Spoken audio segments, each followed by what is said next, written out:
Тиімді, рационалды есептеу дегенді жиі естисің. Бұл қандай есептеу? Рационалды деген сөз латын тілінен аударғанда ыңғайлы, тиімді дегенді білдіреді. Рационалды есептеу демек ыңғайлы, тиімді тәсілмен есептеуді білдіреді. Ауыстырымдылық, терімділік, үлестірімділік қасиеттері тиімді есептеуге көмектеседі. Тиімді есепте, яғни ыңғайлы жолмен есепте. 190 көбейту 5 көбейту 2. Көбейтудің терімділік қасиетін қолданасың. Алдымен 5 пен 2-нің көбейтіндісін табу, содан кейін оны 190-ға көбейту оңай әрі ыңғайлы. 190 көбейту 5 көбейту 2. Келесі мысалды қарастыр.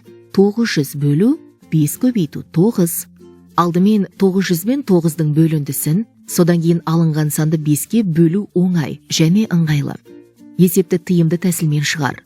Бір кітапта 60 бет, ал екінші кітапта 96 бет бар. Егер күн сайын 6 беттен оқса, осы екі кітапты қанша күн оқуға болады?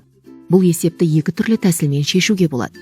Бірінші тәсіл, алдымен бірінші кітапты оқу үшін қанша күн қажет екенін табасың. Екінші амалда, екінші кітапты оқуға қанша күн кететінін табасың.